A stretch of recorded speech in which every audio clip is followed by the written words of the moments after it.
Oh shit, we're live. Okay. Hello, ladies and gentlemen. Why am I using the English accent so soon? Hello, ladies and gentlemen. I'm AirsoftAl, and I'm kind of getting back to reading War of the Worlds by H.G. Wells. And before you say it, the H was Herbert. Yeah, the man's name was Herbert. Herbert. Can you believe that? But today we are continuing off with Chapter 6, The Heat Ray and the Cobham Road. Cobham. I have no idea how the English pronounce that word, but oh well. Either way, really, let's go ahead and get into it. And if you're wondering what happened to the last couple chapters, go watch the live stream that's on the playlist, because this will be on a playlist of AirsoftAl Reads, and understand that it's there. I read the couple chapters over the live stream, and it is there, okay? So, as well as some other little nitpicky thingamajig, what have you. What have yous. So let's go ahead and get into it of War of the Worlds. And I know a lot of my friends are probably watching this. I know one of my English friends are probably watching this, and they're probably looking at me going like, why are you using an English accent? There's not a very good English accent, you twat. You bloody wanker. Well, guess what? My video, asshole. I can do whatever the hell I want. I can even play some Monty Python if I wanted to, but I'm not going to play no Monty Python because I don't want to get hit by a copyright strike. Bitch! So let's continue. It is still a matter of wonder how the Martians are able to slay men so swiftly and so silently. Many think that in some way they are able to generate an intense heat in a chamber of practically absolute non-conductivity. Ironically enough, said the same damn thing in the radio show, but never said the same thing in the musical. Interesting, ain't it? This intense heat they project in a parallel beam against any object they choose, by means of a polished parabolic mirror of unknown composition. Much as the parabolic mirror of a lighthouse projects a beam of light, but no one has absolute provided these details. However it is done, it is certain that a beam of heat in the essence of the matter, heat and invisible instead of visible light. Whatever is combustible flashes into flame as at its touch. Lead runs like water. It softens iron, cracks and melts glass, and when it falls upon water, incontinently that explodes into steam. Oh, for the love of hell. There we go. Okay then. That night, nearly 40 people lay under the starlight about the pit, charred and assaulted beyond recognition, and all night long the common from Horshell to Mayberry was deserted and brightly ablaze. That definitely sucks.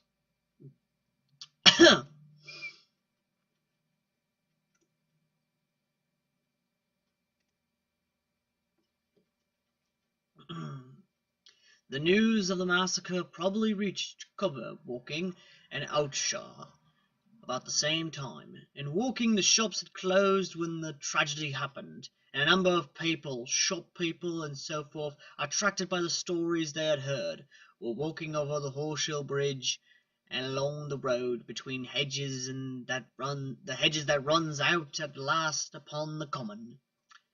You may imagine the young people brushed up after the labours of the day, and making this novelty as they would make any novelty, the excuse for walking together and enjoying a trivial flirtation.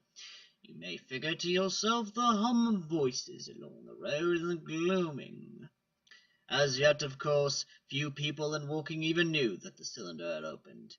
though poor Henderson had sent a messenger on a bicycle to the post office with a special wire to an evening paper.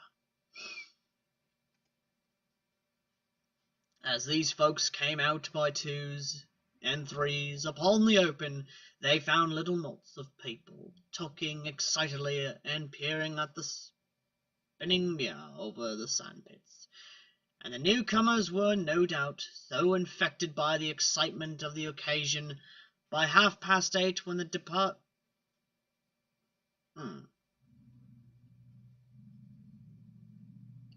the deputation was destroyed, there may have been a crowd of 300 people or more at this place, besides those who had left the road to approach the Martians nearer.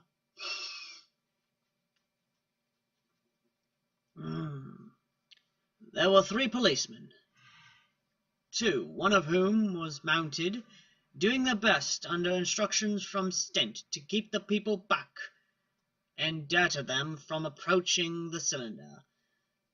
There was some bowing from those more thoughtless and excitable souls to whom a crowd is always an occasion for noise and horseplay. Stent and Ogilvy, anticipating some possibilities of a collision, had telegraphed from Horsham to the barracks as soon as the Martians emerged, for the help of a company of soldiers to protect these strange creatures from violence. Barracks. So, question. I know the British Royal Military was technically an army back in the... I know there weren't the Royal Marines, I know there technically wasn't a lot of... But just out of curiosity, what the hell was the military structure back in the day? I mean, just out of curiosity, were there like actual... I'm just curious here, because that's... Actually, this is making me want to learn about the British military from before World War I and how the hell they worked. I'm just saying, you know?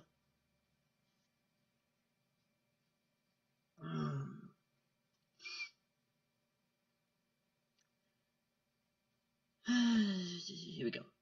After that, they returned to lead an ill-fated advance. The description of their death as it was seen by the crowd tallies very close was my own impressions. The 3 puffs of green smoke, the deep humming note, and the flashes of flame. But that crowd of people had a far narrower escape than mine. Only the fact that a hummock of heathery sand intercepted the lower part of the heat ray saved them.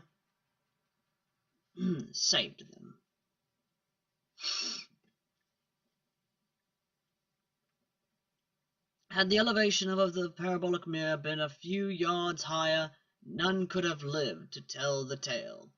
They saw the flashes and the men falling, an invisible hand, as it were, lit the bushes as it hurried towards them through the twilight. Then, with a whistling note, they rose above the droning of the pit. The beam swung close over their heads, lighting the tops of the birch trees that line the road, and splitting the bricks, smashing the windows, firing the windows' frames, and bringing down in crumbling ruin a portion of the gable of the house nearest the corner. In the sudden thud, hiss, and glare of the igniting trees, the panic-stricken crowd seemed to have swayed, hesitatingly for some moments. Sparks and burning twigs began to fall onto the road, and single leaves like puffs of flame. Hats and dresses caught fire. Then came a crying from the common. There were shrieks and shouts, and suddenly a mounted policeman came galloping through the confusion, with his hands clasping over his head, screaming, "They're coming!" A woman shrieked, and incontinently everyone was turning and pushing at those behind in order to clear the way to walking again. They must have bolted as blindly as a flock of sheep. Where the road grows narrow and blackened between the high banks, the crowd jammed and disappeared through struggle cord. My God, I'm slowly turning English. All that crowd did not escape.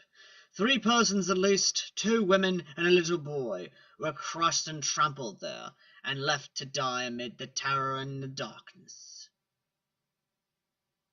I'm going to read at least one more chapter, and then, of course, I'm going to start reading 2 chapters of video, just so you guys can see it.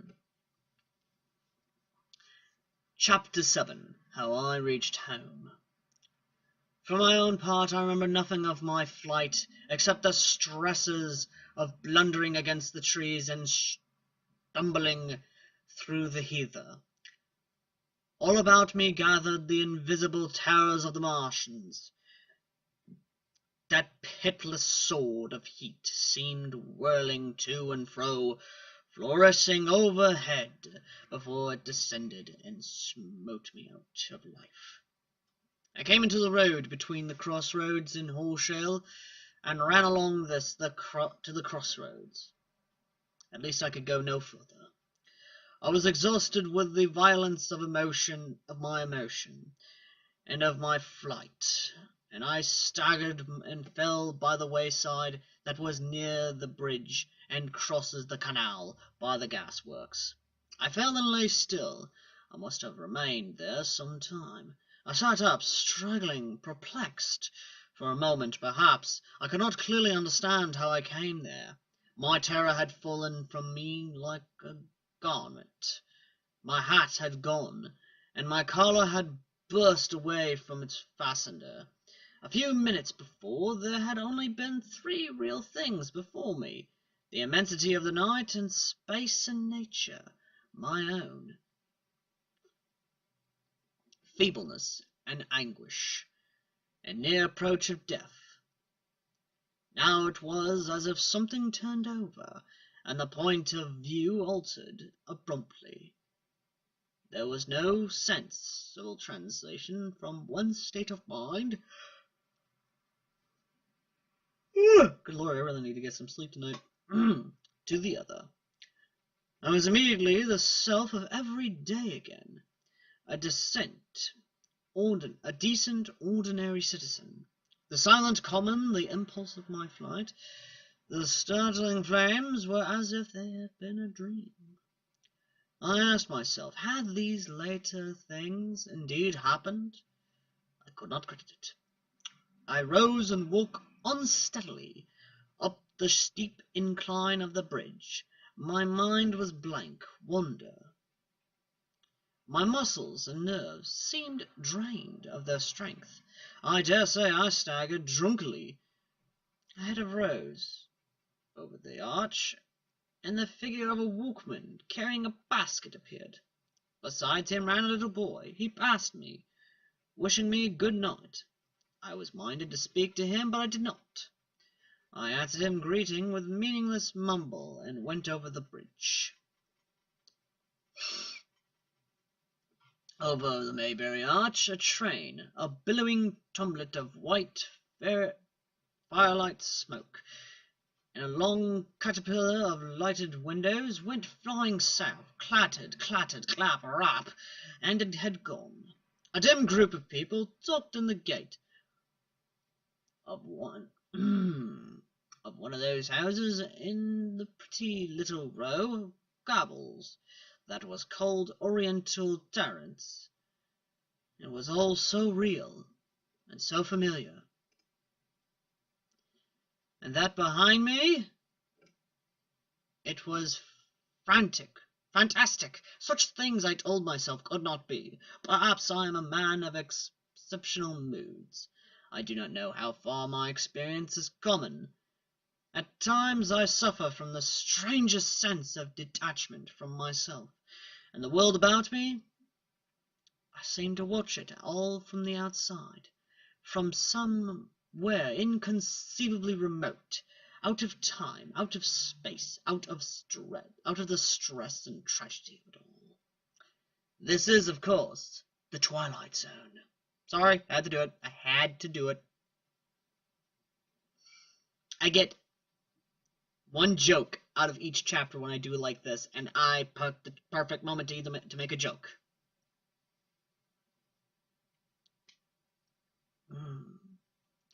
This feeling was very strong upon me that night.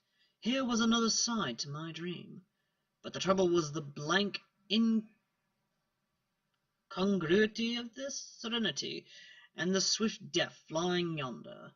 Not 2 miles away there was a noise of business from the gasworks, and the electric lamps were all alight. I stopped at the group of people. "What news from the common?" said I. There were 2 men and a woman at the gate. "Eh? What's the news from the common? Ain't yet just been there." "People seem fairly silly about the common. What's it all about?" "Haven't you heard the men from Mars?" "The creatures from Mars?" "Quite enough," said the woman. "Thanks."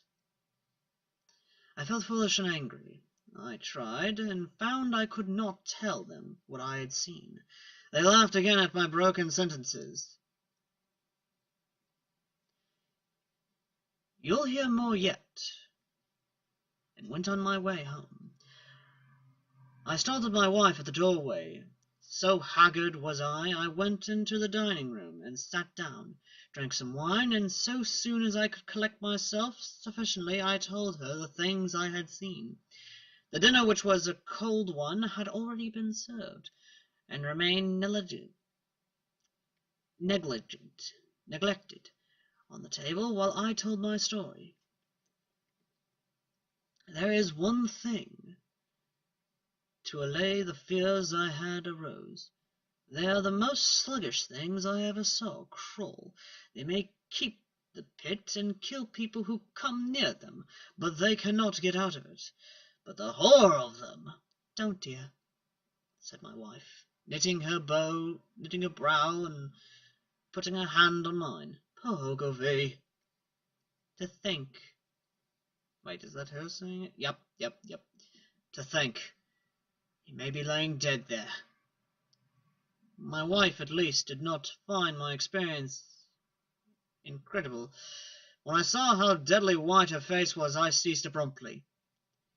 "They may come here." Ah, damn it, that was her who said it. Damn! Okay, just gonna keep going. Fuck it, I'm gonna keep going. "They can scarcely move." I began to comfort her and myself by repeating all that Ogilvy had told me of the impossibility of the Martians establishing themselves on Earth. Particularly I laid stress on the gravitational difficulty. On the surface of the Earth, the force of gravity is 3 times what it is on the surface of Mars. A Martian, therefore, would weigh 3 times more than on Mars. Albeit his muscular strength would be the same. His own body would be a cope of lead to him. That, indeed, was the general opinion. Both the Times and the Daily Telegraph, for instance, insisted on it in the next morning, and both overlooked, just as I did, 2 obviously modifying influences.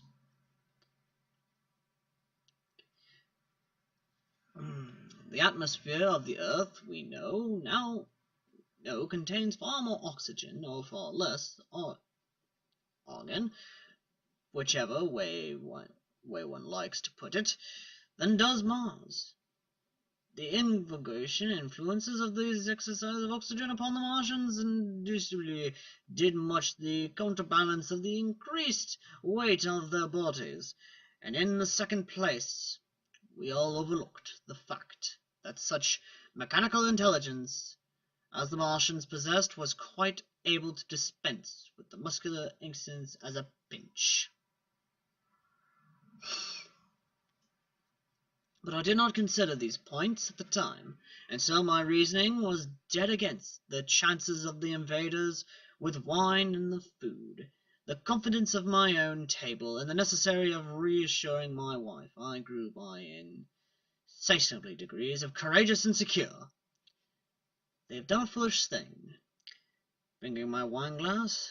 They are dangerous because no doubt they are mad with terror. Perhaps they expect to find no living things, certainly no intelligent living things. A shell in the pit. If the worst comes to worst, we'll kill them all.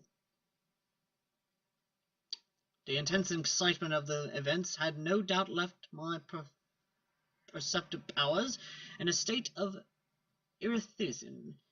I remember the dinner table was extraordinary vividness. Even now, my dear wife's sweet, anxious face, peering at me from under the pink lampshade, the white cloth with its silver and glass table furniture. For it in those days, even philosophical writers had many little luxuries. The crimson purple wine in my glass are photographic distinct. At the end of it I sat tempering nuts with a cigarette, regretting Ogilvy's rashness and denouncing the short-sighted activity of the Martians. So some respectable doo-doo in the Martian emeritus might have lauded it in its nest. Dodo in the nest. Okay. And discussed the arrival of that shipful of pitiless sailors in want of animal food. You'll peck them to death tomorrow, my dear. I did not know it, but that was the last civilized dinner I was to eat for very many strange and terrible days. And we will stop there for today. I thank you guys for watching AirsoftAl Reads. We will continue chapters 8 through 9 of War of the Worlds by H.G. Wells. I wish you all a great day, and remember, if you hear a loud crash in your common, do not go to it. Find a boat, sail away, and remember, do not go towards the green light. But that is not the green light of safety, but of monsters that dare to wipe us out. Until next time, children.